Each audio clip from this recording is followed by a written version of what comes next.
We're actually here at the Xeriscape Garden, which is at the Bickham-Rutkin Park here in Edmond.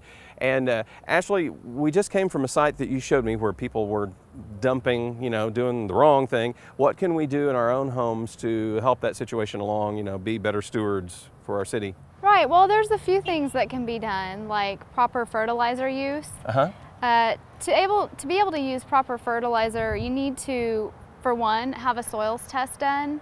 And that's able to tell you the right amount of nutrients that you need in the fertilizer.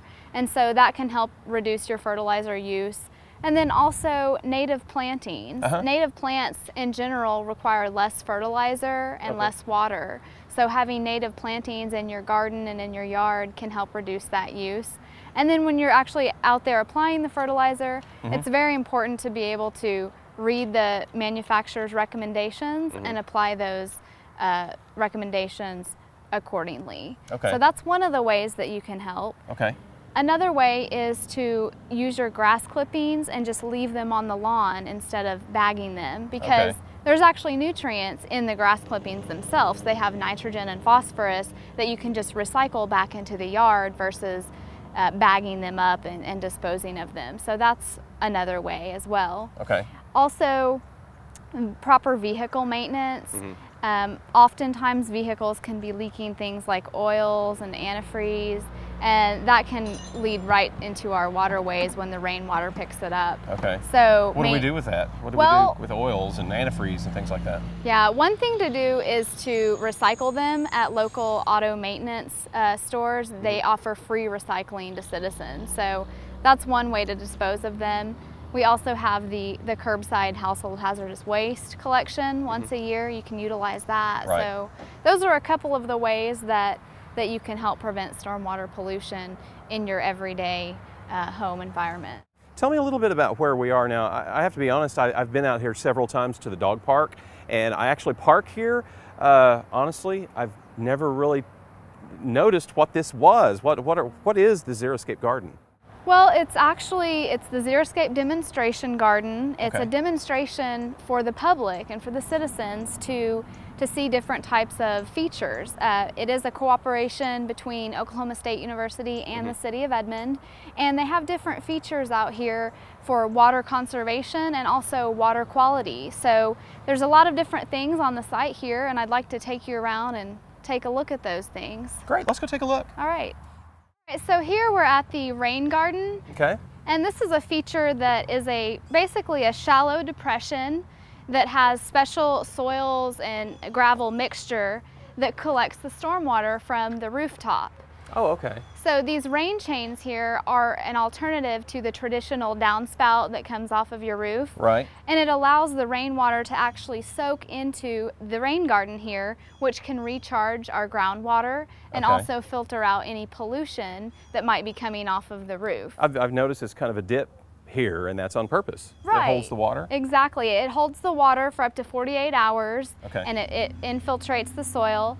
And we have specially designed plants here. It's specially designed, and the plants are able to withstand both wet and dry conditions. So they're not going to die in the wet conditions, and they also will be okay in dry conditions as well. All of these are native Oklahoma plants? Yes, these are all native plants to Oklahoma, and the rain chains are a pretty inexpensive item to replace the traditional guttering. So this is one way that we can prevent stormwater pollution instead of sending the rainwater to the street or to your driveway. So we're letting it infiltrate. Sort of recycling it right there. Exactly. Yeah, that's exactly right. So let's go take a look at another feature. And here we have the cistern rainwater collection system. Oh, wow. Yeah. Explain this. What is this? What is a cistern water collection system? A cistern is basically a water collection system. It's a type of rainwater harvesting. In this case, we're collecting rainwater from the rooftop, and it's being piped into these two large cisterns. They're each 1,100 gallons. Good gosh. Yeah, so we've got the capacity to hold 2,200 gallons of water here. And it can hold up to over a 3-inch rainfall. So that's a pretty big rainfall. It can handle quite a bit there. Yes, Okay. absolutely. So it collects it all off of the roof into Yes. these 2 containers? Yes, and then the water is actually used to water part of this garden. It waters part of the grass and part of the plants. Oh, so okay. where it's a water conservation tool, we're just reusing the rainwater to water the garden. So we're saving water here. Okay. I'd also like to tell you a little bit about another problem that we do see a lot here in Edmond. Okay, what's that? Related to homeowners, and that's when people are discharging their pool water right into the street or into their driveway, and that can cause some real problems because swimming pool water has chlorine in it. Yeah. Yeah, Okay. chlorine can be really toxic to aquatic wildlife and other animals. If it's ingested, it can actually cause them to become sick or die. And so it's really important for people to drain their swimming pools correctly. Okay. One of the ways to do that is to actually drain the water right onto the grass. That's one option. Okay. Or to actually drain the water into what's called a sanitary sewer clean out. It's the clean out, it's usually in your backyard or on the side of your yard. You just screw off the top and you can pipe your swimming pool water right into that, and it goes to the water treatment plant. Okay. Well, now actually we talked a little bit about oil and how, you know, some folks aren't disposing of oil or antifreeze correctly, and now we're up to swimming pools. What do I do as a citizen if I see one of my neighbors, you know, doing something wrong like that? What do I do? I mean, confront them or what? Well, we have a stormwater hotline, and that's for people to call in any complaints about illegal dumping, or if you see your neighbor dumping oil, antifreeze, anything into the storm drain or on the side of the road, in a creek, anything like that, you should call our stormwater hotline, and that number is 359-4772.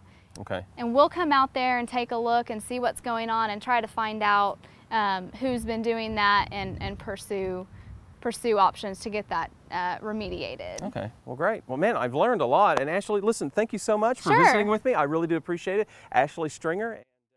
This has been a segment from a previous episode of Your Edmond. Watch new episodes of Your Edmond beginning each month here on Edmond Life TV.